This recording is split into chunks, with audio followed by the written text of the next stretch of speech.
Hoje é dia 12 de dezembro e no vídeo de hoje nós vamos falar sobre a ignorância como prenúncio de tragédia.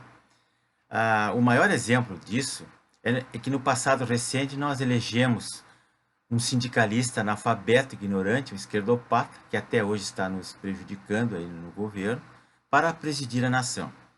E esta semana o Superior Tribunal Eleitoral aprovou por unanimidade a criação de mais um partido comunista no Brasil, o chamado Unidade Popular, que nasceu no subúrbio de Belo Horizonte e tem como meta, como objetivo, reverter tudo que o governo atual vem feito em termos de reforma para melhorar o país. Então ele já nasceu como um partido de oposição radical e é inspirado na esquerda chilena, venezuelana e cubana. Então isso é mais um sinal do que nos falta uma cultura sobre política mundial, sobre história, e é mais uma vanguarda do atraso para complementar a nossa situação. E que veio certamente para atormentar o desenvolvimento e a democracia do país. Então, o que nos resta diante de um quadro como esse? Só nos resta estudar, só nos resta falar de cultura. E hoje eu vou falar de cultura.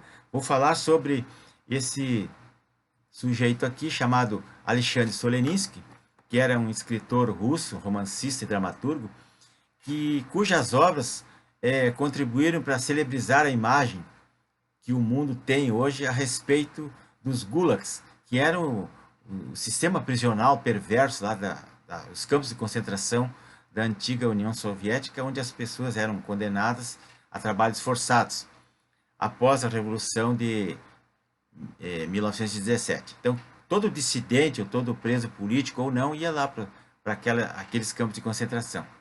Então, o Solzhenitsyn, ele nasceu em 1918, 11 de dezembro. Se vivo fosse, ontem ele teria completado 101 anos. Então, a sua postura crítica sobre o que ele considerava o esmagamento da democracia, a liberdade individual do Estado totalitário, isso aí implicou na sua expulsão da União Soviética, com a retirada de sua cidadania logo após a morte do Stalin. O Stalin morreu em 1953 e a partir de 1955 é que o Ocidente começou a tomar conhecimento das atrocidades que eram cometidas por aquele terrível partido comunista lá que matou 60, 70 milhões de pessoas. Então esse Solzhenitsyn, ele era professor, ele estudou matemática na Universidade de Rostov e depois ele estudou no Instituto de Filosofia, Literatura e História de Moscou. E durante a Segunda Guerra Mundial, ele participou como comandante de uma companhia de artilharia do Exército Vermelho. Ele tinha um posto de capitão, ele foi inclusive mais de uma vez condecorado e tal. Só que, porém, 2 semanas antes de terminar o conflito, quando o Exército Vermelho já vinha em direção à Europa, já estava lá, ali pela Prússia, ele foi preso pelo Serviço de Inteligência, que na época não era KGB, tinha outro nome, e por fazer alusões críticas ao Stalin em uma carta que ele mandou para um amigo fora do país. Então ele foi acusado de propaganda antissoviética, né, pelo artigo 58 do parágrafo 10 do Código Penal deles. Era uma infração gravíssima, né, uma alta traição, e por isso ele foi condenado a 8 anos de trabalhos forçados no campo de concentração e que seria depois seguido por um exílio perpétuo. Lá a pena era assim: cumpria uma pena em regime fechado e depois eternamente ficava no campo de concentração. Nunca era uma prisão perpétua.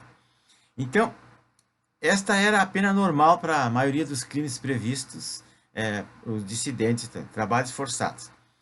A fase intermediária, que seria a prisão aquela perpétua, ele cumpriu em vários outros campos de trabalhos forçados. O último ele foi num instituto de pesquisa, que era onde ficavam dissidentes políticos, intelectuais, cientistas e outros colaboradores. Desde então, ele começou a carreira de escritor, lá pela década de 50, 51, quando ele foi enviado para um campo especial de prisioneiros políticos no Cazaquistão, onde ele trabalharia com pedreiro, mineiro, metalúrgico, lá o pessoal fazia de tudo.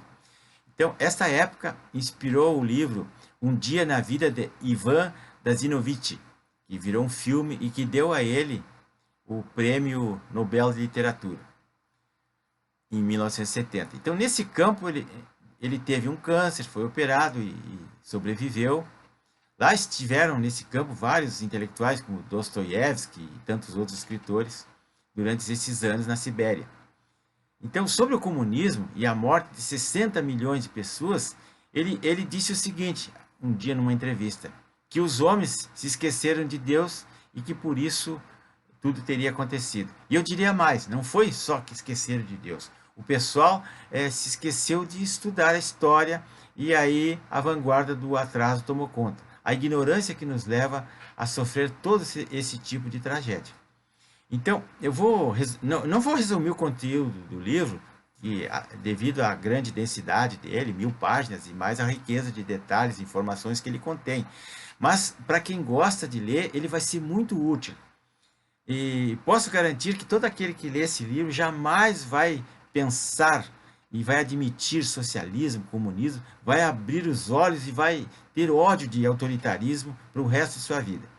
Então, é sugestivo um provérbio dito no próprio livro, que não se deve remexer o passado. Porém, aquele que recorda o passado perde um olho. Entretanto, quem esquece o passado perde os 2 olhos.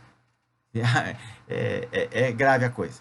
Então, como seria bom que aquelas beatas de uma missa só que existe por aí, que usa o iPhone, que passeia em Nova York, que conhecesse isso aí, ó, que não fique pregando comunismo para o povo gaúcho ou para as pessoas que não têm a oportunidade de acesso à literatura mundial e à cultura.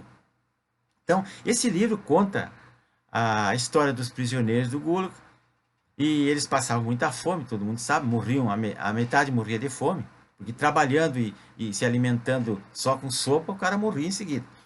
Mas as pessoas trabalhavam abrindo, cavando túneis, buracos, abrindo canais, e eles quebravam camadas de gelo com picaretas e iam abrindo.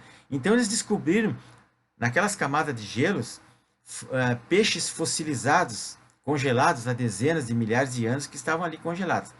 Aqueles que se chamam de tritões, que são uns peixes, uns anfíbios, assim, tipo uns lagartos, umas salamandras, uns jacarés, assim, uns peixes que eles vivem dentro d'água e fora d'água ao mesmo tempo. Então eles estavam mortos ali, eles pegavam aqueles peixes, quebravam o gelo, passavam numa chama e comiam aquilo. Era carne fresca. Então assim eles conseguiam saciar a fome com prazer e sobreviver. Só que eles não falavam isso para ninguém, ninguém podia saber, um segredo deles, né? Então era muito melhor comer um peixe congelado de 10 mil anos do que morrer de fome. Então, pessoal, peço a todos que se inscrevam nesse canal, né? É muito importante para que as pessoas nunca mais caiam nessas situações que a gente está vendo aí. E há poucos anos atrás, a esquerda quebrando tudo no país, destruindo tudo, porque a gente não tinha conhecimento. Se inscreva no meu canal, vamos compartilhar, dê um joinha aí, para que mais pessoas tenham acesso a esse conteúdo. Eu vou passar a gravar mais vídeos e mostrar para as pessoas essas literaturas aqui, que é muito importante.